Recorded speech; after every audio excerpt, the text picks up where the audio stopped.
दर्शकों ब्रेक तो बाद तुहाडा सब दा भरपूर स्वागत है। जो अज दा पहला अहम इशू सी वो ये सी कि कश्मीर मुद्दे ते भारत ने अपने पैरी आप कुहाड़ी मारी है। इस उपर डॉक्टर साहब ने बड़े ही अपने वेरवे नाल विचार दिते ने। आई होप तुहानूं सारिआं नूं पसंद आए होणगे। जो अज दा अगला बहुत ही अहम इशू है, सेंसिटिव इशू है, उस उपर आपां डॉक्टर साहब कोलों उन्हां दे विचार सुनदे हां। असीं चाहांगे कि तुसीं साडे नाल इसे तरह ही बने रहना।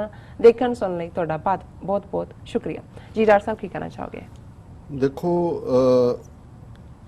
ਜਦੋਂ ਅਸੀਂ 550 ਸਾਲਾ ਗੁਰੂ ਨਾਨਕ ਸਾਹਿਬ ਦੇ ਪ੍ਰਕਾਸ਼ ਪੁਰਬ ਦੀਆਂ ਸੈਲੀਬ੍ਰੇਸ਼ਨਸ ਉਸ ਨਾਲ ਸੰਬੰਧਿਤ ਕਰਤਾਰਪੁਰ ਦਾ ਲਾਂਘਾ ਨਨਕਾਣਾ ਸਾਹਿਬ ਉਹਨਾਂ ਦੇ ਜਨਮ ਸਥਾਨ ਮੌਕੇ tent city Baba Guru Nanak university ਨੂੰ ਜਿਹੜਾ ਬਿਲਕੁਲ ਬੇਸ਼ੱਕ ਉਸ ਦਾ ਨੀਂਹ ਪੱਥਰ ਤਾਂ ਕਾਫੀ ਸਾਲ ਪਹਿਲਾਂ ਦਾ ਰੱਖਿਆ ਹੋਇਆ ਹੈ ਪਰ ਉਹਨੂੰ ਫੰਕਸ਼ਨਲ ਬਣਾਉਣਾ ਇਹ ਸਾਰੀਆਂ ਗੱਲਾਂ ਦੇ ਉੱਤੇ ਫੋਕਸ ਕਰ ਰਹੇ ਸੀ। ਔਰ ਇਸ ਮਾਮਲੇ ਦੇ ਵਿੱਚ ਪਾਕਿਸਤਾਨ ਦੀ ਹਕੂਮਤ ਖਾਸ ਤੌਰ ਤੇ ਇਮਰਾਨ ਖਾਨ ਸਾਹਿਬ ਵੱਲੋਂ 28 ਨਵੰਬਰ 2018 ਨੂੰ ਕਰਤਾਰਪੁਰ ਲਾਂਘੇ ਦੀ ਸੰਗੇ ਬੁਨਿਆਦ ਰੱਖਣਾ ਔਰ ਉਸ ਤੋਂ ਬਾਅਦ ਜਿਹਨੂੰ ਵਾਰ ਫੁਟਿੰਗ ਤੇ ਕਹਿੰਦੇ ਨੇ ਕੰਮ ਜਿੰਨੀ ਤੇਜ਼ੀ ਨਾਲ ਹੋਇਆ ਜਿਵੇਂ ਲਾਹੌਰ ਦੇ ਵਿੱਚ ਹੋਈ ਗਵਰਨਰ ਹਾਊਸ 'ਚ ਇੰਟਰਨੈਸ਼ਨਲ ਸਿੱਖ ਕਨਵੈਨਸ਼ਨ ਨੇ ਜਿਹੜਾ ਇਹ ਸਾਬਤ ਕੀਤਾ ਕਿ ਸੱਚਮੁੱਚ ਹੀ ਜਿਹੜਾ ਇਮਰਾਨ ਖਾਨ ਸਰਕਾਰ ਦਾ ਇਨੀਸ਼ੀਏਟਿਵ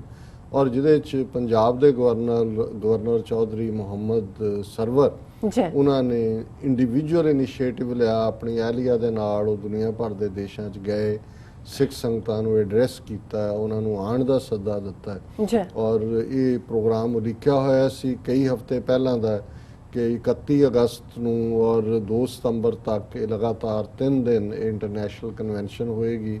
ਇਸ ਦੇ ਵਿੱਚ ਇਹ ਨਾਲ ਲੱਗਦਾ ਦਿਆਲ ਸਿੰਘ ਰਿਸਰਚ ਇੰਸਟੀਚਿਊਟ ਜਿਹੜੀਆਂ 3 ਇੰਸਟੀਚਿਊਟਸ ਕਿਸੇ ਵੇਲੇ ਦਿਆਲ ਸਿੰਘ ਮਜੀਠੀਆ ਦੇ ਨਾਂ ਦੇ ਉੱਤੇ ਲਾਹੌਰ ਦੇ ਵਿੱਚ ਉਸ ਟਰਸਟ ਨੇ ਚਲਾਈਆਂ। ਉਹਨਾਂ ਦੀ ਦਿਆਲ ਸਿੰਘ ਲਾਇਬ੍ਰੇਰੀ, ਦਿਆਲ ਸਿੰਘ ਕਾਲਜ ਔਰ ਇਹ ਜਿਹੜਾ ਇਸ ਵੇਲੇ ਦਿਆਲ ਸਿੰਘ ਰਿਸਰਚ ਇੰਸਟੀਚਿਊਟ ਹੈ ਇਸ ਦੇ ਵਿੱਚ ਸਾਲਾਨਾ ਜਿਹੜੇ ਸੈਮੀਨਾਰ ਕਰਵਾਏ ਜਾਂਦੇ ਨੇ ਸਿੱਖ ਹੈਰੀਟੇਜ ਦੇ ਉੱਤੇ ਗੁਰੂ ਸਾਹਿਬਾਨ ਦੇ ਨਾਲ ਸੰਬੰਧਿਤ ਮੌਕਿਆਂ ਤੇ ਗੁਰਪੁਰਬਾਂ ਤੇ। ਸੋ ਉਹਨਾਂ ਦਾ ਸਮਾਗਮ ਵੀ ਸੀ। ਸਿੱਖ ਵਿਦਵਾਨ ਵੀ ਦੁਨੀਆ ਭਰ ਚੋਂ ਪਾਰਟਿਸਿਪੇਟ ਕਰ ਰਹੇ ਸੀ ਔਰ ਬਹੁਤ ਸਾਰੇ ਜਿਹੜੇ ਸਿੱਖ ਰਿਪਰੈਜ਼ੈਂਟੇਟਿਵ ਨੇ 5 ਬਿਲੀਅਨ ਸਿੱਖ ਡਾਇਸਪੋਰਾ ਦੇ ਵੀ ਔਰ ਵਿਦਨ ਪੰਜਾਬ ਵੀ ਉਹਨਾਂ ਨੇ ਸੱਦਿਆ। ਇਸ ਇੱਕ ਬਹੁਤ ਵੱਡੀ ਇਵੈਂਟ ਜਿਸ ਦੇ ਉੱਤੇ ਬਹੁਤ ਵੱਡਾ ਫੋਕਸ ਹੋਣਾ ਸੀ।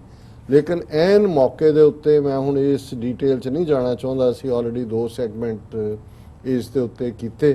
ਹਾਲਾਂਕਿ ਇਸ ਮੁੱਦੇ ਤੇ ਵੀ ਸਾਡਾ ਮੈਂ ਸਮਝਦਾ ਵੀ ਜਿੱਥੇ ਸਿੱਖ ਕੌਮ ਦੇ ਇੱਕ ਵੱਡੇ ਹਿੱਸੇ ਨੇ ਖਾਸ ਤੌਰ ਤੇ ਡਾਇਸਪੋਰਾ ਸਿੱਖਾਂ 'ਚ ਉਹਨਾਂ ਨੇ ਬੜਾ ਜ਼ਾਬਤਾ ਵੀ ਦਿਖਾਇਆ ਔਰ ਇਸ ਸਾਰੇ ਦੇ ਨੂੰ ਵੱਡੇ ਕਾਂਟੈਕਸਟ ਦੇਖਣ ਦੀ ਕੋਸ਼ਿਸ਼ ਕੀਤੀ। ਉਹਦੇ 'ਚ ਇਹ ਵੀ ਕੋਈ ਸ਼ੱਕ ਨਹੀਂ ਹੈ ਕਿ ਜਿਵੇਂ ਭਾਰਤ ਦੀਆਂ ਏਜੰਸੀਆਂ ਨੇ ਰਾਹ ਨੇ ਆਪਣੇ ਉਹੀ ਜਿਹੜੇ ਏਜੰਟ ਪ੍ਰੋਵੋਕੇਟਿਵ ਉਹਨਾਂ ਨੇ ਵਿਦਨ ਸਿੱਖਾਂ 'ਚ ਰੱਖੇ ਹੋਏ ਨੇ। ਉਹ ਮਨਜਿੰਦਰ ਸਰਸਾ ਹੋਏ ਜਿਹੜਾ ਸਿਟਿੰਗ MLA ਹੈ BJP ਦਾ ਦਿੱਲੀ 'ਚ ਔਰ ਇਹ ਦੇਖਣਾ ਹੋਏਗਾ ਕਿ ਕਿਵੇਂ ਉਹਨਾਂ ਨੇ ਸਿੱਖ ਇੰਸਟੀਟਿਊਸ਼ਨਸ ਕਾਬੂ ਕੀਤੀਆਂ ਨੇ। ਪਟਨਾ ਸਾਹਿਬ ਕਮੇਟੀ ਤੇ ਉਹਨਾਂ ਦਾ ਕੰਟਰੋਲ ਹੈ, ਹਜ਼ੂਰ ਸਾਹਿਬ ਕਮੇਟੀ ਤੇ ਔਰ ਦਿੱਲੀ ਕਮੇਟੀ ਤੇ, ਸ਼੍ਰੋਮਣੀ ਕਮੇਟੀ ਦਾ ਵੀ ਇਨਡਾਇਰੈਕਟ ਕਿਉਂਕਿ ਜਿਨ੍ਹਾਂ ਨੂੰ ਸਿੱਖਾਂ ਦੇ ਜਾਂ ਪੰਥਕ ਮਸਲੇ ਉੱਥੇ ਜਿਹੜੇ ਨੇ ਉਹ ਨਜ਼ਰ ਨਹੀਂ ਆਉਂਦੇ ਉਸ ਮਾਮਲੇ 'ਚ ਉਹਨਾਂ ਨੇ ਕੇਸ ਵੱਟੀ ਹੁੰਦੀ ਹੈ। ਲੇਕਿਨ ਉਹ ਜਿਹੜੇ ਨੇ ਕਿਵੇਂ ਜਦੋਂ ਗੁਆਂਢੀ ਮੁਲਕ ਦੇ ਵਿੱਚ ਜਾਂ ਕੋਈ ਵੀ ਐਸਾ ਵਾਕਿਆ ਜਿਹੜਾ ਕਿ RSS ਨੂੰ ਸੂਟ ਕਰਦਾ ਹੈ ਉਹਨਾਂ ਦੇ ਕਿਵੇਂ ਏਜੰਟ ਉਹ ਪ੍ਰੋਟੈਸਟ ਕਰਨ ਵੀ ਪਹੁੰਚ ਜਾਂਦੇ ਨੇ। ਔਰ ਇਹ ਸਾਹਮਣੇ ਵੀ ਆਇਆ ਕਿ ਆ ਜਿਹੜਾ ਪਾਕਿਸਤਾਨ ਐਮਬੈਸੀ ਦੇ ਬਾਹਰ ਦਿੱਲੀ ਦੇ ਵਿੱਚ ਪ੍ਰੋਟੈਸਟ ਮਨਜਿੰਦਰ ਸਰਸੇ ਨੇ ਕਰਵਾਇਆ ਜਿਹੜਾ ਵਾਕਿਆ ਬੱਚੀ ਜਗਜੀਤ ਕੌਰ ਨਨਕਾਣਾ ਸਾਹਿਬ ਦੀ ਰਹਿਣ ਵਾਲੀ ਉਸ ਕੇਸ ਦੇ ਮੁੱਦੇ ਤੇ ਸੀ। ਉਹਦੇ 'ਚ ਕਿਉਂਕਿ ਉੱਥੇ ਹੁਣ ਆਮ ਹੈ ਕਿ ਜੇ ਤੁਸੀਂ ਰੈਲੀਆਂ ਕਰਨੀਆਂ ਨੇ ਜਾਂ ਦੂਜੇ ਪੂਰੇ ਠੇਕੇਦਾਰ ਨੇ ਜਿਹੜੇ ਤੁਹਾਨੂੰ ਕਿਰਾਏ ਦੇ ਬੰਦੇ ਦੇ ਦਿੰਦੇ ਨੇ ਉਹ ਪੁੱਛਣਗੇ ਜੀ ਕਿੰਨੇ ਘੰਟੇ ਲਈ ਚਾਹੀਦੇ ਨੇ, ਪੱਗਾਂ ਵਾਲੇ ਚਾਹੀਦੇ ਨੇ, ਦੂਜੇ ਉਹਨਾਂ ਨੇ ਅੱਗੋਂ ਲਿਸਟ ਬਣਾਈ ਹੈ ਦਿਹਾੜੀਦਾਰਾਂ ਨੂੰ ਦੁੱਗਣੇ ਪੈਸੇ ਤੇ ਰੋਟੀਆਂ ਔਰ ਸ਼ਾਮ ਨੂੰ ਸ਼ਰਾਬ ਪੀਣ ਦਾ ਲਾਰਾ ਦੇ ਕੇ ਉਹ ਭੇਜ ਦਿੰਦੇ ਨੇ। ਸੋ ਉਹ ਦਿਹਾੜੀਦਾਰ ਬੰਦੇ ਤੁਸੀਂ ਦੇਖ ਸਕਦੇ ਹੋ ਉਹੀ ਕਈ ਵਾਰੀ ਕਾਂਗਰਸ ਦੇ ਜਲਸਿਆਂ 'ਚ ਬੈਠੇ ਨਜ਼ਰ ਆਉਂਦੇ ਨੇ, ਉਹੀ ਪ੍ਰੋਟੈਸਟਾਂ ਤੇ ਹੁੰਦੇ ਨੇ, ਉਹੀ BJP ਦੇ ਹੁੰਦੇ ਨੇ। ਹੁਣ ਉੱਥੇ ਇਸ ਗੱਲ ਤੋਂ ਅੰਦਾਜ਼ਾ ਲਾਣਾ ਕਿ ਜੀ ਉੱਥੇ ਵੱਡੀ ਰੈਲੀ ਬਹੁਤ ਲੋਕ ਆਏ ਉਹਨੂੰ ਉੱਥੋਂ ਦੇ ਲੋਕਾਂ ਨੂੰ ਵੀ ਪਤਾ ਹੈ ਕਿ ਇਹ ਕਿਰਾਏ ਦੇ ਬੰਦੇ ਨੇ। ਲੇਕਿਨ ਜਿਸ ਤਰੀਕੇ ਦੇ ਨਾਲ ਉਹਨਾਂ ਨੇ ਮੇਨ ਸਟ੍ਰੀਮ ਮੀਡੀਆ, ਕਿਉਂਕਿ ਟੀਵੀ ਚੈਨਲ ਉਹਨਾਂ ਦੇ ਨੇ, ਪ੍ਰਿੰਟ ਮੀਡੀਆ ਉਹਨਾਂ ਦਾ ਹੈ, ਜਿਵੇਂ ਇੱਕ ਧੂਆਂ ਧਾਰ ਖਬਰਾਂ ਦੇ ਕੇ ਇਸ ਖਬਰ ਨੂੰ ਉਹਨਾਂ ਨੇ, ਕਿਉਂਕਿ ਇਹ ਬੀਜੇਪੀ ਔਰ ਆਰਐਸਐਸ ਦੇ ਸਾਰੇ ਏਜੰਡੇ 'ਚ ਫਿੱਟ ਪੈਂਦੀ ਸੀ ਗੱਲ, ਕਿਉਂਕਿ ਆਲਰੇਡੀ ਉਹਨਾਂ ਨੇ ਕੁਝ ਸਾਲ ਪਹਿਲਾਂ ਜਿਹੜਾ ਭਾਰਤੀ ਮੁਸਲਮਾਨਾਂ ਦੇ ਖਿਲਾਫ ਇੱਕ ਮੁਹਿੰਮ ਵਿੱਢੀ, ਉਹਦੇ 'ਚ ਇੱਕ ਲਵ ਜਿਹਾਦ ਸੀ ਕਿ ਜੀ ਇਹ ਲਵ ਜਿਹਾਦ ਕਰਦੇ ਨੇ ਜਾਣ ਬੁੱਝ ਕੇ ਜਿਹੜਾ ਹੈ ਉਹ, ਔਰ ਉਹਦੇ ਥੱਲੇ ਹੀ ਉਹਨਾਂ ਦੇ ਫਿਰ ਬੀਜੇਪੀ ਨੇ ਇਹ ਮੁਹਿੰਮ ਵੀ ਕਿ ਜੀ ਇਹ ਜਿਹੜਾ ਬੇਟੀ ਬਚਾਓ ਔਰ ਨੂੰਹ ਲਾਓ, ਮਤਲਬ ਇਹ ਸੀ ਕਿ ਉਹਨਾਂ ਦੀਆਂ ਕੁੜੀਆਂ ਲੈ ਕੇ ਆਓ ਮੁਸਲਮਾਨਾਂ ਦੀਆਂ। ਸੋ ਇਹ ਪੂਰਾ ਚੱਲ ਹੀ ਰਿਹਾ ਸੀ। ਸੋ ਇਹ ਜਿਹੜਾ ਸਾਰਾ ਕੇਸ ਹੈ ਇਹ ਐਨ ਫਿੱਟ ਬਹਿੰਦਾ ਸੀ ਉਹਨਾਂ ਦੇ, ਔਰ ਉਹਨਾਂ ਨੇ ਵੈਦਰ ਇਸ ਨੂੰ, ਇਸ ਦੇ ਪਿੱਛੇ ਕੇਸ ਦੇ ਉਹਨਾਂ ਦਾ ਕੀ ਰੋਲ ਹੈ, ਇਹ ਜਿਵੇਂ ਮੈਂ ਪਹਿਲਾਂ ਵੀ ਕਿਹਾ ਸੀ ਕਿ ਜਦੋਂ ਤੱਕ ਕਿਸੇ ਗੱਲ ਦੀ ਤਹਿਕੀਕਾਤ ਨਾ ਹੋਏ ਕਿਸੇ ਨਤੀਜੇ ਤੱਕ ਨਹੀਂ ਪਹੁੰਚਿਆ ਜਾ ਸਕਦਾ। ਪਰ ਇਹਦੇ 'ਚ ਕੋਈ ਸ਼ੱਕ ਨਹੀਂ ਕਿ ਜਦੋਂ ਇਹ ਵਾਪਰਿਆ, ਔਰ ਇਹਦੀ ਜੇ ਅਸੀਂ ਟਾਈਮਿੰਗ ਦੇਖੀਏ ਤੇ ਫਿਰ ਇਸ ਤੋਂ ਵੱਧ ਕੇ ਹੋਰ ਬਿਹਤਰ ਟਾਈਮਿੰਗ ਉਹਨਾਂ ਲਈ ਕੋਈ ਨਹੀਂ ਸੀ ਹੋ ਸਕਦੀ ਕਿ ਉਹਨਾਂ ਨੇ ਬਹੁਤ ਪ੍ਰੋਪੇਗੈਂਡੇ ਦੇ ਜ਼ੋਰ ਨਾਲ, ਔਰ ਕੁਝ ਸਾਡੇ ਵੀਰ ਭੈਣਾਂ ਜਿਹੜੇ ਕਿ ਇਸ ਕਿਸਮ ਦੇ ਪ੍ਰੋਪੇਗੈਂਡੇ ਦਾ ਸ਼ਿਕਾਰ ਹੁੰਦੇ ਨੇ। ਇੱਕ ਤਾਂ ਉਹ ਕਲਾਸ ਹੈ ਜਿਨ੍ਹਾਂ ਦਾ ਅਕਲ ਨਾਲ ਵੈਰ ਹੈ, ਉਹਨਾਂ ਬਾਰੇ ਤਾਂ ਮੈਂ ਨਹੀਂ ਕਹਿਣਾ ਚਾਹੁੰਦਾ, ਉਹਨਾਂ ਨੂੰ ਤਾਂ ਹਰ ਚੰਗੀ ਗੱਲ ਤੋਂ ਜਿਹੜਾ ਹੈ ਉਹਨਾਂ ਨੇ ਕੁਛ ਨਾ ਕੁਛ ਨੈਗੇਟਿਵ ਕੱਢਣਾ ਹੁੰਦਾ ਹੈ। ਔਰ ਇਹੀ ਕਾਰਨ ਹੈ ਕਿ ਇਹ ਜਿਹੜੀ ਸਾਂਝ ਸਿੱਖਾਂ ਮੁਸਲਮਾਨਾਂ ਦੀ, ਦੋ ਕੌਮਾਂ ਦੀ ਜਾਂ ਖਾਲਿਸਤਾਨ ਦੇ ਮੁੱਦੇ ਦੇ ਉੱਤੇ ਸਾਡਾ ਪਾਕਿਸਤਾਨ ਪ੍ਰਤੀ ਜਿਹੜਾ ਨਰਮ ਗੋਸ਼ ਹੈ, ਜਾਂ ਪਾਕਿਸਤਾਨ ਦਾ ਸਿੱਖਾਂ ਨੂੰ ਤੀਸਰਾ ਫੈਕਟਰ ਜਾਣਦੇ ਆ, ਉਹ ਸਾਰੀ ਡਿਬੇਟ ਦੇ ਵਿੱਚ ਕਰਤਾਰਪੁਰ ਲਾਂਘਾ ਬਣਾਉਣਾ ਹੀ ਨਹੀਂ। ਮੈਂ ਸਮਝਦਾ ਵੀ ਕਸ਼ਮੀਰ ਮੁੱਦੇ ਤੇ ਅੱਜ 1 ਮਹੀਨਾ ਹੋ ਗਿਆ, ਉੱਥੇ ਘੇਰਾਬੰਦੀ ਔਰ ਸੀਜ ਉਹਨਾਂ ਨੂੰ ਬਿਲਕੁਲ ਉਸ ਕਰਫਿਊ ਥੱਲੇ ਰੱਖਿਆ। ਇਹਦੇ ਬਾਵਜੂਦ ਜੇ ਪਾਕਿਸਤਾਨ ਨੇ ਕਰਤਾਰਪੁਰ ਲਾਂਘੇ ਦੇ ਮੁੱਦੇ ਨੂੰ ਅੱਗੇ ਤੋਰਿਆ ਹੈ, ਔਰ ਮੀਟਿੰਗ 4 ਤਰੀਕ ਨੂੰ ਹੋਣ ਜਾ ਰਹੀ ਹੈ, ਉਹਨਾਂ ਨੇ ਕਿਹਾ ਜਿਹਦੇ 'ਚ ਕੋਈ ਰੁਕਾਵਟ ਨਹੀਂ ਹੋਏਗੀ। ਹੁਣ ਇਸ ਤੋਂ ਵੱਧ ਕੇ ਹੋਰ ਕਿਸੇ ਹਕੂਮਤ ਦਾ ਕੀ ਜੈਸਚਰ ਹੋ ਸਕਦਾ ਕਿ ਇੱਕ ਪਾਸੇ ਸਾਰਾ ਪਾਕਿਸਤਾਨ 22 ਕਰੋੜ ਲੋਕ ਉਹਨਾਂ ਦੇ ਜਿਹਨੂੰ ਕਹਿੰਦੇ ਨੇ ਅਪ ਇਨ ਆਰਮਸ, ਉੱਥੇ ਜੇ ਹੁਣ ਕੋਈ ਲੀਡਰ ਕਸ਼ਮੀਰ ਦੇ ਮੁੱਦੇ ਤੇ ਕਮਜ਼ੋਰ ਗੱਲ ਵੀ ਕਰਨਾ ਚਾਹੇ ਤੇ ਲੋਕ ਜਿਹੜੇ ਨੇ ਉਹੀ ਉਹਨੂੰ ਮਾਫ ਨਹੀਂ ਕਰਨਗੇ। ਲੇਕਿਨ ਇਹੀ ਨਹੀਂ ਕਿ ਇਮਰਾਨ ਖਾਨ ਸਰਕਾਰ ਨੇ ਇਸ ਮੁੱਦੇ ਦੇ ਉੱਤੇ ਸਟੈਂਡ ਲਿਆ ਵੀ ਨਹੀਂ ਅਸੀਂ ਕਰਤਾਰਪੁਰ ਲਾਂਘਾ ਕੰਪਲੀਟ ਕਰਨਾ। ਇੱਕ ਵੀ ਸਟੇਟਮੈਂਟ ਉਹਨਾਂ 22 ਕਰੋੜ ਆਵਾਮ ਚੋਂ ਜਾਂ ਲੋਕਾਂ ਨੇ ਨਹੀਂ ਕਿਹਾ ਕਿ ਜੀ ਤੁਸੀਂ ਕਸ਼ਮੀਰ ਦੇ ਮੁੱਦੇ ਤੇ ਜੰਗ ਦੀਆਂ ਤਿਆਰੀਆਂ ਕਰ ਰਹੇ ਹੋ ਜਾਂ ਕਰੋ, ਤੇ ਤੁਸੀਂ ਕਰਤਾਰਪੁਰ ਲਾਂਘੇ ਦਾ ਕਿਉਂ ਕੰਮ ਕਰ ਰਹੇ ਇਹਨੂੰ ਵੀ ਬੰਦ ਕਰੋ। ਸੋ ਇਹ ਆਪਣੇ ਆਪ ਦੇ ਵਿੱਚ ਜਦੋਂ ਮੈਂ ਇਸ ਸੈਗਮੈਂਟ ਨੂੰ ਥੈਂਕ ਯੂ ਪਾਕਿਸਤਾਨ ਕਿਹਾ ਤੇ ਮੇਰੇ ਸਾਹਮਣੇ ਇਕੱਲੀ ਹਕੂਮਤ ਨਹੀਂ ਹੈ, ਹਕੂਮਤ ਹੈ, ਉਹਨਾਂ ਨੇ ਤਾਂ ਇੱਕ ਬੋਲਡਨੈਸ ਦਿਖਾਈ ਹੈ, ਪਰ ਆਵਾਮ ਵੀ। ਔਰ ਇਸ ਸਾਰੇ ਦੇ ਉੱਤੇ ਇਹਦੇ ਬਾਵਜੂਦ ਜਦੋਂ ਅਸੀਂ ਕੱਲ ਇਸ ਦੇ ਉੱਤੇ ਗੱਲਬਾਤ ਕੀਤੀ ਕਿ ਭਾਈ ਦੇਖੋ ਅਲਟੀਮੇਟਲੀ ਉਹਨੂੰ ਬੱਚੀ ਨੂੰ ਉਹਨਾਂ ਨੇ ਸ਼ੈਲਟਰ ਹੋਮ 'ਚ ਭੇਜ ਦਿੱਤਾ ਹੈ। ਆਲਰੇਡੀ ਕੋਰਟ 'ਚ ਜਿਹੜੀ ਡੇਟ ਹੈ ਪਹਿਲਾਂ ਉਹ 8 ਜਾਂ 9 ਸਤੰਬਰ ਦੀ ਪਈ ਹੈ, ਔਰ ਇਹ ਇੱਕ ਫੈਸਲਾ ਜਿਹੜਾ ਹੈ ਉਹ ਕਾਨੂੰਨ ਦੇ ਮੁਤਾਬਕ ਕਿੱਥੇ ਕਿਹੜੀ ਚੀਜ਼ ਫੋਰਸ ਕੀਤੀ ਗਈ, ਕਿਹੜੀ ਵਲੰਟੀਅਰ ਹੈ, ਇਹ ਫੈਸਲਾ ਹੋਏਗਾ। ਪਰ ਮੈਨੂੰ ਇਹ ਲੱਗਦਾ ਹੈ ਕਿ ਵੀ ਇਹਦੇ ਬਾਵਜੂਦ ਕਿ ਵੀ ਇਸ ਫੈਸਲੇ ਤੱਕ ਪਹੁੰਚਣ 'ਚ ਵੀ ਪਾਕਿਸਤਾਨ ਦੇ ਗਵਰਨਰ ਨੇ ਬੜਾ ਅਹਿਮ ਰੋਲ ਅਦਾ ਕੀਤਾ ਸੀ। ਉਹਨਾਂ ਦੀ ਅਹਿਲੀਆ ਵੀ ਨਿੱਜੀ ਤੌਰ ਤੇ ਬੱਚੀ ਨੂੰ ਮਿਲੇ ਸੀ, ਜਿਹੜੇ ਬਾਹਰੋਂ ਗਏ ਸਿੱਖ ਨੇ ਜਿਨ੍ਹਾਂ ਦੀਆਂ ਨਾਲ ਉਹਨਾਂ ਦੀਆਂ ਸਿੰਘਣੀਆਂ ਨੇ, ਉਹਨਾਂ ਨੇ ਵੀ 1 to 1 ਗੱਲਬਾਤ ਕੀਤੀ ਸੀ।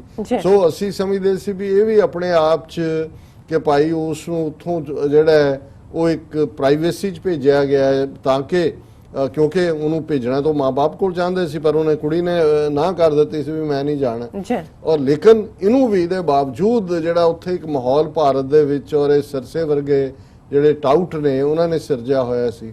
ਸੋ ਇੱਕ ਜਿਹੜੀ ਪੋਜ਼ਿਟਿਵ ਖਬਰ ਜਿਸ ਨੂੰ ਕੋਈ ਜਿਹਦਾ ਹੋਰ ਸੈਕੰਡਰੀ ਸੋਰਸ ਨਹੀਂ ਹੈ, ਪ੍ਰਾਇਮਰੀ ਜਿਹਨੂੰ ਕਹਿੰਦੇ ਫਰਮ ਦਾ ਹਾਰਸ ਮਾਊਥ, ਖੁਦ ਪੰਜਾਬ ਦੇ ਗਵਰਨਰ ਚੌਧਰੀ ਮੁਹੰਮਦ ਸਰਵਰ ਹੋਰਾਂ ਨੇ ਅੱਜ ਇੱਕ ਖੁਸ਼ਖਬਰੀ ਮੈਂ ਇਸ ਲਈ ਕਹਿੰਦਾ ਕਿ ਇਸ ਦੇ ਨਾਲ ਜਿਹੜਾ ਉਹਨਾਂ ਨੂੰ ਪ੍ਰਚਾਰ ਦਾ ਹੁਣ, ਹਾਲਾਂਕਿ ਅਦਰਵਾਈਜ਼ ਉਹੀ ਜੋ ਹੀ ਹੈ ਉਹਨਾਂ ਦੀ 2-2.5 ਮਿੰਟ ਦੀ ਵੀਡੀਓ ਜਿਹੜੀ ਅਸੀਂ ਹੁਣੇ ਹੀ ਦਰਸ਼ਕਾਂ ਨੂੰ ਦਿਖਾਵਾਂਗੇ ਉਹ ਆਈ ਤੇ ਮਨਜਿੰਦਰ ਸਰਸਾ ਜਿਹਨੂੰ ਕਹਿੰਦੇ ਨੇ ਕਿ ਬਾਂਦਰਾਂ ਦੀ ਤਰ੍ਹਾਂ ਛਾਲਾਂ ਮਾਰ ਕੇ ਦੇਖੋ ਜੀ ਸਾਡੀ ਵੱਡੀ ਜਿੱਤ ਹੋ ਗਈ, ਹੁਣ ਅਸੀਂ 34 ਹੋਰ ਜਿਹੜੀਆਂ ਹਿੰਦੂ ਤੇ ਮੁਸਲਮਾਨ ਕੁੜੀਆਂ ਆ ਗਏ ਉਹਨਾਂ ਨੂੰ ਵੀ ਅਸੀਂ ਛਡਾਵਾਂਗੇ, ਇਹ ਸਾਡਾ ਪ੍ਰੈਸ਼ਰ। ਇਹ ਇਵੇਂ ਹੀ ਹੈ ਜਿਵੇਂ ਕਰਤਾਰਪੁਰ ਲਾਂਘੇ ਦਾ ਜਦੋਂ ਸੰਘੇ ਬੁਨਿਆਦ ਰੱਖਿਆ ਤੇ ਬੇਸ਼ਰਮ ਸੁਖਬੀਰ ਬਾਦਲ, ਹਰਸਿਮਰਤ ਅਕਾਲੀ ਇਹ ਕਹਿਣ ਦੇਖਿਆ ਜੀ ਮੋਦੀ ਜੀ ਦਾ ਕਮਾਲ, ਮੋਦੀ ਜੀ ਨੇ ਕਰਤਾਰਪੁਰ ਲਾਂਘਾ ਬਣਾਤਾ, ਮੋਦੀ ਜੀ ਨੇ, ਦੁਨੀਆ ਨੂੰ ਨਜ਼ਰ ਆ ਰਿਹਾ ਸੀ ਵੀ ਕੀ ਸੱਚ ਹੈ। ਸੋ ਮੈਂ ਸਮਝਦਾ ਹਾਂ ਵੀ ਇਹ ਇੱਕ ਉਸ ਮਾਸ਼ਰੇ 'ਚ ਜਿੱਥੇ ਕਿ ਕੋਈ ਵੀ ਚੀਜ਼ ਜਦੋਂ ਮਜ਼ਹਬੀ ਇਸ਼ੂ ਆਉਂਦਾ ਹੈ, ਜੇ ਸਾਨੂੰ ਲੱਗਦਾ ਹੈ ਕਿ ਸਿੱਖ ਅਸੀਂ ਇਕੱਠੇ ਹੋ ਗਏ ਜਾਂ ਇਸ ਮੁੱਦੇ ਦੇ ਉੱਤੇ ਇਹਨੂੰ ਇੱਕ ਰੰਗਤ, ਤੇ ਅਸੀਂ ਇਸਲਾਮ ਨੂੰ ਮੰਨਣ ਵਾਲੇ ਜਿੱਥੇ ਮੌਲਵੀ ਇਨਵੋਲਵ ਨੇ, ਜਿੱਥੇ ਉਹਨਾਂ ਦੀ ਹੋਰ ਕਾਇਦ, ਜੇ ਉਹ ਇਸ ਸਾਰੇ ਮਾਮਲੇ ਦੇ ਉੱਤੇ ਉਸੇ ਕਿਸਮ ਦੀ ਰੰਗਤ ਹੈ ਫਿਰ ਤਾਂ ਹੋਰ ਫਸਾਦ ਕੀ ਹੁੰਦੇ ਨੇ, ਫਿਰ ਤਾਂ ਕਿਤੇ ਵੀ। ਲੇਕਿਨ ਮੈਂ ਸਮਝਦਾ ਵੀ ਜਿੱਥੇ ਪਾਕਿਸਤਾਨੀ ਆਵਾਮ ਨੇ, ਉਹਨਾਂ ਦੇ ਮੀਡੀਆ ਨੇ, ਔਰ ਜਿਵੇਂ ਮੈਂ ਜ਼ਿਕਰ ਕੀਤਾ ਸੀ ਵੀ ਸਾਨੂੰ ਘੱਟੋ ਘੱਟ 2 ਲਿਖਤਾਂ ਐਸੇ ਵਕੀਲਾਂ ਤੋਂ ਜਿਨ੍ਹਾਂ ਨੇ ਕਿਹਾ ਜੀ ਅਸੀਂ ਪ੍ਰੋ ਬੋਨੋ ਕੇਸ ਲੜਨ ਨੂੰ ਤਿਆਰ ਹੈ, ਔਰ ਸੈਂਕੜਿਆਂ ਮੈਸੇਜ ਜਿਹਦੇ ਚ ਉਹਨਾਂ ਨੂੰ ਹੀ ਗਲਤ ਕਿਹਾ, ਉਹਨਾਂ ਨੇ ਕਿਹਾ ਜੀ ਭਾਵੇਂ ਮਰਜ਼ੀ ਨਾਲ ਵੀ ਕੀਤਾ ਹੋਏ ਦੋਵਾਂ ਨੇ ਪਰ ਇਹ ਬਹੁਤ ਮਾੜਾ ਕੰਮ ਕੀਤਾ। ਸੋ ਮੈਂ ਸਮਝਦਾ ਹਾਂ ਵੀ ਇਹਦਾ ਹੀ ਨਤੀਜਾ ਹੈ ਕਿ ਜਦੋਂ ਅੱਜ ਚੌਧਰੀ ਮੁਹੰਮਦ ਸਰਵਰ ਉਹਨਾਂ ਨੇ ਅਨਾਉਂਸ ਕੀਤਾ ਔਰ ਜਦੋਂ ਉਹ ਬੋਲ ਰਹੇ ਨੇ, ਉਹਨਾਂ ਦੇ ਨਾਲ ਬੱਚੀ ਦੇ ਪਿਤਾ ਵੀ ਖੜੇ ਨੇ, ਉਹਨਾਂ ਦਾ ਬ੍ਰਦਰ ਵੀ ਹੈ, ਇੱਕ ਪਾਸੇ ਲੜਕੇ ਦੇ ਫਾਦਰ ਔਰ ਉਹਦੇ ਵਕੀਲ ਵੀ ਖੜਾ ਹੈ, ਉਹਨਾਂ ਨੇ ਕਿਹਾ ਜੀ ਇਹ ਸਮਝੌਤਾ ਹੋ ਗਿਆ ਸਾਰਿਆਂ ਦੀ ਤਸੱਲੀ ਮੁਤਾਬਕ। ਹਾਲਾਂ ਜਿਵੇਂ ਗੋਪਾਲ ਸਿੰਘ ਚਾਵਲੇ ਦਾ ਬਾਅਦ ਚ ਕਮੈਂਟ ਹੈ, ਉਹਦੇ ਚ ਉਹਨੇ ਕਿਹਾ ਕਿ ਜੀ ਬੱਚੀ ਹੁਣ ਪੇਰੈਂਟਸ ਕੋਲ ਜਾਏਗੀ। ਮੈਨੂੰ ਨਹੀਂ ਪਤਾ ਵੀ ਕੀ ਰਸਤਾ ਉਹਨਾਂ ਨੇ ਲੱਭਿਆ ਹੋਏਗਾ, ਪਰ ਮੋਸਟ ਲਾਈਕਲੀ ਜਿਹੜਾ ਜੋ ਵੀ ਹੋਇਆ ਹੈ ਉਹਦੇ ਚ ਲੜਕੇ ਦੇ ਪੇਰੈਂਟਸ ਨੂੰ ਵੀ ਉਹਨਾਂ ਨੇ ਇਤਮਾਦ ਚ ਲਿਆ, ਜ਼ਾਹਰ ਹੈ ਲੜਕੇ ਨੂੰ ਵੀ ਲਿਆ ਹੋਏਗਾ ਕਿ ਭਾਈ ਇਹ ਜਿਹੜਾ ਇਹ ਇਸ਼ੂ ਆਊਟ ਆਫ ਹੈਂਡ ਹੋ ਰਿਹਾ ਹੈ, ਇਹਦਾ ਦੁਸ਼ਮਣ ਗਲਤ ਫਾਇਦਾ ਉਠਾ ਰਹੇ ਨੇ, ਔਰ ਇਸ ਦੇ ਉੱਤੇ ਸਿੱਖ ਕੌਮ ਦੀਆਂ ਜਿਹੜੀਆਂ ਵਿਸ਼ੇਸ ਨੇ ਉਸ ਦੇ ਮੁਤਾਬਕ ਜਿਹੜਾ ਤੁਹਾਨੂੰ ਐਕਟ ਕਰਨਾ ਪਏਗਾ। ਸੋ ਮੈਂ ਆਪਣੀ ਟੈਕਨੀਕਲ ਟੀਮ ਨੂੰ ਕਹਾਂਗਾ ਕਿ ਉਹਨਾਂ ਦੀ ਜਿਹੜੀ ਡਾਇਰੈਕਟ ਅਨਾਉਂਸਮੈਂਟ ਹੈ ਜਿਹਦੇ ਚ ਕਿ ਦੂਸਰੇ ਦੋਨੋਂ ਹੀ ਪੱਖਾਂ ਧਿਰਾਂ ਦੇ ਬੰਦੇ ਖੜੇ ਨੇ ਉਸ ਨੂੰ ਜ਼ਰਾ ਦਿਖਾ ਦੇਣ। बिस्मिल्लाहिर्रहमानिर्रहीम। सत श्री अकाल। मैं बहुत ही मशकूर हूँ हमारी बेटी जो जिसका ननकाना में इशू हुआ था उनके वालिद साहब का, उनके भाई का, और मैं लड़के के वालिद का भी और लड़के के वकील का भी मशकूर हूँ कि ये मेरी रिक्वेस्ट पे आज यहाँ पर गवर्नर हाउस में तशरीफ़ लाए और उसमें हमारी सिख बरादरी के बहुत से लीडर्स भी यहाँ पर मौजूद थे, पूरी दुनिया के पाकिस्तानियों के लिए और पूरी दुनिया के सिखों के लिए ये बड़ा इत्मीनान का बायस होगा। मुझे मालूम है कि हमारे सिख भाई और बहनें पूरी दुनिया में इस वाक़े पे तशवीश में थे, परेशान थे, नाराज़ थे, और अल्लाह के फजल व करम से दोनों घरों की आपस में बैठकर सुलह हो गई है। और अब मैं लड़के के वालिद से कहूँगा कि वो बताएं कि यहाँ पर क्या फ़ैसला हुआ है। हमें आज गवर्नर साहब ने अपने दफ्तर में बुलाकर हमारा ये कंप्रोमाइज़ किया है, तो हम ये बच्ची के सिलसिले में ड्रॉ करते हैं और हम बच्ची को नहीं किसी दल से तलब करेंगे, और हम चाहते हैं ये इनके साथ जाती है तो हमें कोई एतराज़ नहीं, ये खुद उसके वारिस हैं। मैं पाकिस्तान गवर्नमेंट का, साडे प्राइम मिनिस्टर इमरान खान साहब का और साडे गवर्नर साहब का बहुत धन्नवादी हाँ कि उन्होंने यह फैसला करवाया और पूरी दुनिया दे विच जिहड़ी अग लगी सी उस अग नूं बुझाया, और इस फैमिली ने विड्रॉ कर दिता। यह बच्चे का वालिद है कि साडा उनदे नाल कोई तलक नहीं। सो यह बच्ची का वालिद और भरा भी मेरे नाल ने, और एज आ सिख कम्यूनिटी दे एक सेवादार होने के नाते मैं भी उन्हों का एहतराम करदा इस फैसले का। सो मैं कल भी कहता सी, अज भी कहना कि मैंने एक पाकिस्तानी होने ते फख्र है। पाकिस्तान जिंदाबाद। Thank you very much governor साहब जी। डॉक्टर साहब साढ़े दर्शकों ने वीडियो देख ली है, सो हुण तुहाडे की विचार ने?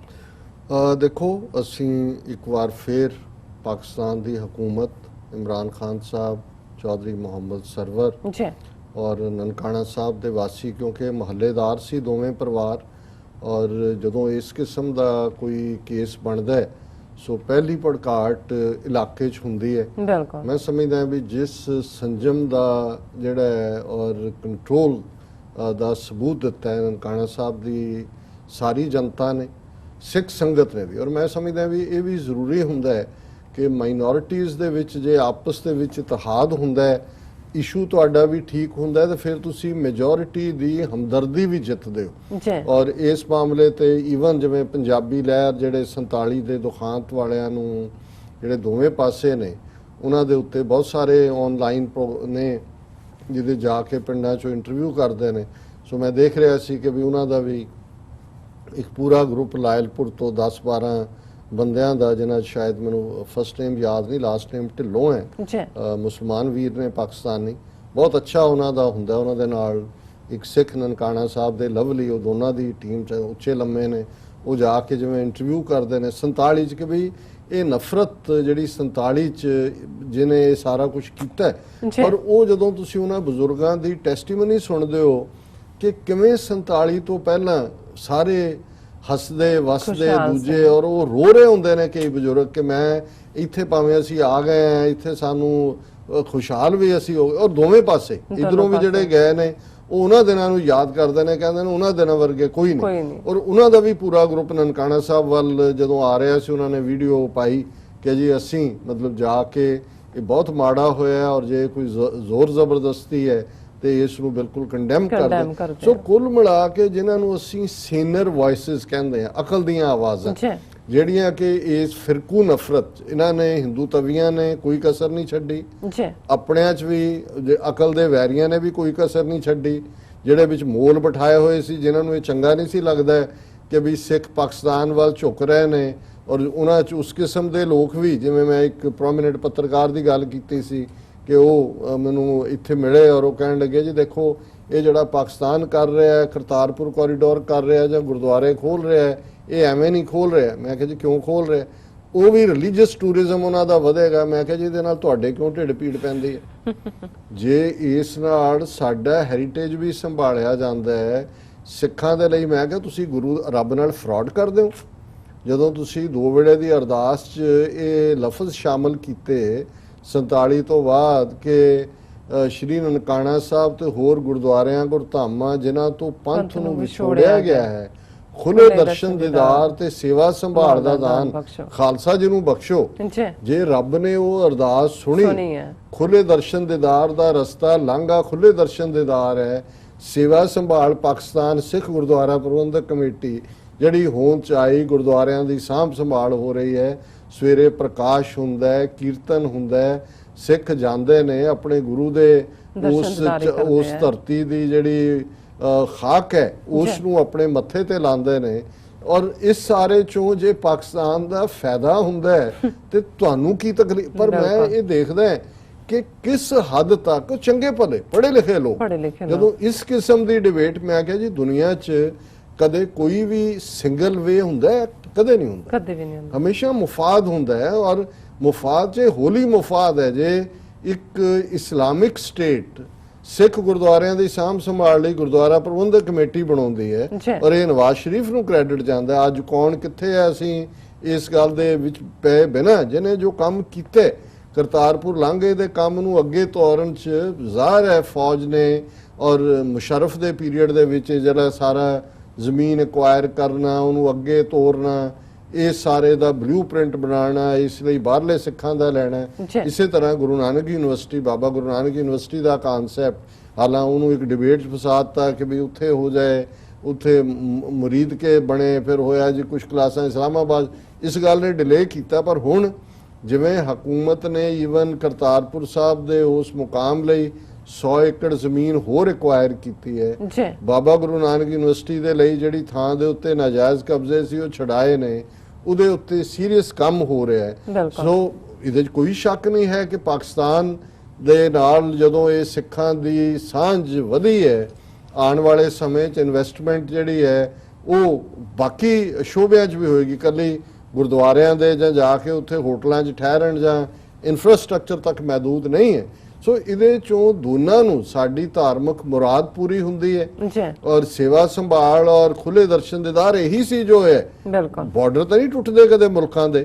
ਹੁਣ ਜੇ ਫਿਰ ਇਹ ਹੁੰਦਾ ਜੀ, ਇਹ ਹੁਣ ਜੇ ਮੱਕਾ ਮਦੀਨਾ ਸਾਊਦੀ ਅਰੇਬੀਆ 'ਚ ਹੈ, 57 ਦੇਸ਼ ਮੁਸਲਮਾਨਾਂ ਦੇ ਨੇ, ਮੁਸਲਮਾਨ ਕੁੱਲ ਦੁਨੀਆ 'ਚ ਰਹਿੰਦੇ ਨੇ, ਸਾਊਦੀ ਅਰੇਬੀਆ ਜਾਣ ਲਈ ਉਹ ਵੀਜ਼ਾ ਲੈਂਦੇ ਨੇ, ਉਹਨਾਂ ਨੇ ਹੱਜ ਲਈ ਜਾਣਾ ਹੈ, ਉਮਰੇ ਲਈ ਜਾਣਾ ਹੈ। ਤੇ ਜੇ ਸਾਡੇ ਲਈ ਉਹ ਕੰਡੀਸ਼ਨ ਇੰਨੀ ਸੌਖੀ, ਜਿਵੇਂ ਇਮਰਾਨ ਖਾਨ ਹੋਰਾਂ ਨੇ ਕਨਵੈਨਸ਼ਨ ਨੂੰ, ਸਿੱਖ ਕਨਵੈਨਸ਼ਨ ਨੂੰ ਐਡਰੈਸ ਕਰਦਿਆਂ ਕਿਹਾ ਜੀ ਅਸੀਂ ਇੰਨਾ ਸੌਖਾ ਮਲਟੀਪਲ ਵੀਜ਼ਾ ਦੇਵਾਂਗੇ, ਵੀਜ਼ਾ ਔਨ ਅਰਾਈਵਲ ਤੁਹਾਨੂੰ ਦੇਵਾਂਗੇ, ਔਰ ਇਹ ਫੈਸਿਲਿਟੀਜ਼ ਤਾਂ ਉਹ ਸਾਊਦੀ ਅਰੇਬੀਆ ਵਾਲਿਆਂ ਨੂੰ ਉਹਨੇ ਨਹੀਂ ਦਿੱਤੀਆਂ ਹੋਈਆਂ ਮੁਸਲਮਾਨਾਂ ਨੂੰ ਕਿ ਤੁਸੀਂ ਜਦੋਂ ਮਰਜ਼ੀ ਆ ਜਾਓ। ਉਹਦੇ ਲਈ ਵੀ ਪ੍ਰੋਪਰ ਕੋਈ ਵੀਜ਼ਾ ਪ੍ਰੋਸੈਸ ਦੂਜੀ ਤੀਜੀ ਹੈ, ਉਹਨਾਂ ਨੂੰ ਵੀ ਉਸ ਕੋਟੇ 'ਚੋਂ ਜਾਣਾ ਪੈਂਦਾ ਕਿ ਜੀ ਜੇ ਹੱਜ ਦੇ ਉੱਤੇ ਇੰਨੇ ਲੋਕ ਹੀ ਜਾ ਸਕਦੇ ਨੇ, ਉਹਨਾਂ ਨੇ ਤਾਂ ਅਜੇ ਕੋਈ ਬਾਹਰਲੇ ਸਿੱਖਾਂ ਦਾ ਕੋਟਾ ਨਹੀਂ ਰੱਖਿਆ। ਸੋ ਮੈਂ ਸਮਝਦਾ ਹਾਂ ਵੀ ਅਸੀਂ ਸੱਚਮੁੱਚ ਥੈਂਕਫੁਲ ਹੈ ਜਿੱਥੇ ਪਾਕਿਸਤਾਨ ਦੀ ਹਕੂਮਤ ਔਰ ਆਵਾਮ ਨੇ ਗੁਰੂ ਨਾਨਕ ਸਾਹਿਬ ਦੇ ਇਹ ਸਾਰੇ ਕਰਤਾਰਪੁਰ ਲਾਂਘਾ ਔਰ 550 ਸਾਲਾਂ ਲਈ ਆਪਣੀਆਂ ਬਾਹਾਂ ਖੋਲ ਕੇ ਵੈਲਕਮ ਕੀਤਾ। ਉਹਨਾਂ ਨੇ ਇਸ ਕਿਸਮ ਦੇ ਨਾਜ਼ੁਕ ਮਸਲੇ ਨੂੰ, ਇਹ ਜਦੋਂ ਬੱਚੀਆਂ ਦਾ ਮਾਮਲਾ ਆ ਜਾਂਦਾ ਹੈ, ਇਸ ਦੇ ਨਾਲ ਆਨਰ ਜੁੜ ਜਾਂਦਾ ਹੈ। ਹੁਣ ਇਸ ਗੱਲ ਨੂੰ ਯਕੀਨੀ ਬਣਾਇਆ ਜਾਣਾ ਚਾਹੀਦਾ ਹੈ ਕਿ ਬੱਚੀ ਨੂੰ ਪੂਰੀ ਹਿਫਾਜ਼ਤ ਮਾਪਿਓ ਦੇ ਘਰ 'ਚ ਹੋਏ। ਔਰ ਮੈਂ ਹਾਲਾਂਕਿ ਕਿਤੇ ਪੜ੍ਹਿਆ ਸੀ ਵੀ ਉਹਦਾ ਰਿਸ਼ਤਾ ਹੋਇਆ ਹੋਇਆ, ਜੇ ਨਹੀਂ ਹੋਇਆ ਹੋਇਆ ਤੇ ਫਿਰ ਇਹ ਜਿਹੜੇ ਹੁਣ ਬਹੁਤ ਸਾਰੇ ਬਣੇ ਹੋਏ ਸੀ, ਇਹ ਯਕੀਨੀ ਬਣਾਉਣ ਕਿ ਬੱਚੀ ਜਿਹੜੀ ਹੈ ਉਹਦੀ ਜ਼ਿੰਦਗੀ 'ਚ ਇੱਕ ਧੱਬਾ ਬਣ ਕੇ ਨਾ ਰਹਿ ਜਾਏ ਕਿ ਜੀ ਇਹ ਤਾਂ ਆਲਰੇਡੀ ਜਿਹੜੀ ਹੈ ਇਸ ਸਾਰੇ ਚੋਂ ਬਦਨਾਮੀ ਦਾ ਜਿਹੜਾ ਟਿੱਕਾ ਲੱਗਾ ਹੋਇਆ ਹੈ, ਉਸ ਨੂੰ ਨਾ ਉਹ ਲਾ ਕੇ ਜੀਏ। ਸੋ ਦੋਨਾਂ ਕੌਮਾਂ 'ਚ ਮੈਂ ਸਮਝਦਾ ਵੀ ਇਹ ਇੱਕ ਬਹੁਤ ਖੁਸ਼ੀ ਦੀ ਲਹਿਰ ਦੌੜੀ ਹੈ। ਬਹੁਤ ਸਾਰੇ ਵੀਰਾਂ ਭੈਣਾਂ ਨੇ ਸਾਨੂੰ ਨਾਲ ਦੀ ਨਾਲ ਪਾਕਿਸਤਾਨੀ ਭਰਾਵਾਂ ਭੈਣਾਂ ਨੇ ਵਧਾਈ ਦੇ ਵੀ ਸਨੇਹ ਦਿੱਤੇ ਨੇ। ਔਰ ਮੈਂ ਇਹ ਵੀ ਦੱਸ ਦਿਆਂ ਕਿ ਅੱਜ 9:30 ਤੋਂ 10 ਦਾ ਜਿਹੜਾ ਗੁਫ਼ਤਗੂ ਪ੍ਰੋਗਰਾਮ ਹੈ, ਉਸ ਦੇ ਵਿੱਚ ਗੋਪਾਲ ਸਿੰਘ ਚਾਵਲਾ ਜਿਹੜੇ ਪਾਕਿਸਤਾਨ ਸਿੱਖ ਗੁਰਦੁਆਰਾ ਪ੍ਰਬੰਧਕ ਕਮੇਟੀ ਦੇ ਮੈਂਬਰ ਵੀ ਰਹੇ, ਔਰ ਜਦੋਂ ਗਵਰਨਰ ਸਾਹਿਬ ਬਰੀਫ ਕਰ ਰਹੇ ਨੇ ਇਨ ਦਾ ਐਂਡ, ਉਹਨਾਂ ਨੇ ਕਮੈਂਟ ਕਰਕੇ ਥੈਂਕ ਯੂ ਵੀ ਕੀਤਾ ਔਰ ਪਾਕਿਸਤਾਨੀ ਹੋਣ ਤੇ ਫਖਰ ਦਾ ਅਹਿਸਾਸ ਵੀ ਉਹਨਾਂ ਨੇ ਕਰਵਾਇਆ। ਉਹਨਾਂ ਦੇ ਨਾਲ ਅਮਰਵੀਰ ਸਿੰਘ ਗੱਲਬਾਤ ਕਰਨਗੇ, ਸੋ ਤੁਸੀਂ ਜਿਹੜਾ ਇਸ ਪ੍ਰੋਗਰਾਮ ਨੂੰ ਜ਼ਰੂਰ ਦੇਖਣਾ। ਅਸੀਂ ਫਿਰ ਦੁਬਾਰਾ ਪਾਕਿਸਤਾਨ ਆਵਾਮ ਤੇ ਪਾਕਿਸਤਾਨ ਸਰਕਾਰ ਦਾ ਬਹੁਤ-ਬਹੁਤ ਸ਼ੁਕਰੀਆ ਅਦਾ ਕਰਦੇ ਹਾਂ ਜੋ ਇਹ ਵਾਲਾ ਇਸ਼ੂ ਸੀ ਉਸ ਨੂੰ ਉਹਨਾਂ ਨੇ ਬੜੀ ਵਧੀਆ ਤਰੀਕੇ ਨਾਲ ਸੋਲਵ ਕੀਤਾ। ਸੋ ਇੱਥੇ ਲੈਣੇ ਬ੍ਰੇਕ ਤੋਂ ਪਹਿਲਾਂ ਅਸੀਂ ਆਪਣੇ ਦਰਸ਼ਕਾਂ ਤੇ ਸਰੋਤਿਆਂ ਨੂੰ ਅਪੀਲ ਤੇ ਬੇਨਤੀ ਕਰ ਦਈਏ, ਵਿਊਅਰਸ, ਜਿਸ ਤਰ੍ਹਾਂ ਕਿ ਤੁਸੀਂ ਜਾਣਦੇ ਹੋ ਕਿ ਟੀਵੀ 84 ਮਨੁੱਖੀ ਹੱਕਾਂ ਦਾ ਪਹਿਰੇਦਾਰ ਹੈ। ਟੀਵੀ 84 ਸਿੱਖਾਂ, ਕਸ਼ਮੀਰੀਆਂ ਅਤੇ ਭਾਰਤ ਦੀਆਂ ਨਾਰਥ ਈਸਟ ਸਟੇਟਾਂ ਦੇ ਲੋਕਾਂ ਦੇ ਸਵੈਰਨੇਨੇ ਦੇ ਹੱਕਾਂ ਦਾ ਹਾਮੀ ਹੈ। ਅਸੀਂ ਚਾਹਾਂਗੇ ਕਿ ਤੁਸੀਂ ਟੀਵੀ 84 ਦੀ ਚੜ੍ਹਦੀ ਕਲਾ ਲਈ ਵੱਧ ਤੋਂ ਵੱਧ ਡੋਨੇਟ ਕਰੋ। ਡੋਨੇਟ ਕਰਨ ਲਈ ਸਾਡੀ ਵੈਬਸਾਈਟ tv84.tv ਤੇ ਜਾ ਕੇ ਪੇਪਲ ਦੀ ਵਰਤੋਂ ਕਰਕੇ ਵਨ ਟਾਈਮ ਡੋਨੇਟ ਕਰ ਸਕਦੇ ਹੋ, ਮੰਥਲੀ ਡੋਨੇਟ ਵੀ ਕਰ ਸਕਦੇ ਹੋ। ਤੁਸੀਂ ਟੀਵੀ 84 ਦੇ ਨਾਮ ਤੇ ਚੈੱਕ ਬਣਾ ਕੇ ਸਾਨੂੰ ਮੇਲ ਵੀ ਕਰ ਸਕਦੇ ਹੋ ਸਾਡੇ ਇਸ ਪਤੇ ਤੇ 36-0137 Thamdio Long Island City, New York 11101 USA, ਜਾਂ ਫਿਰ ਤੁਸੀਂ ਸਾਨੂੰ ਫੋਨ ਰਾਹੀਂ ਵੀ ਸੰਪਰਕ ਕਰ ਸਕਦੇ ਹੋ ਸਾਡੇ ਫੋਨ ਨੰਬਰ ਤੇ 5164060694। Thank you so much viewers, ਤੁਸੀਂ ਕਿਤੇ ਨਹੀਂ ਜਾਣਾ, ਮਿਲਦੇ ਹਾਂ ਆਫਟਰ ਦਿਸ ਸ਼ਾਰਟ ਬ੍ਰੇਕ।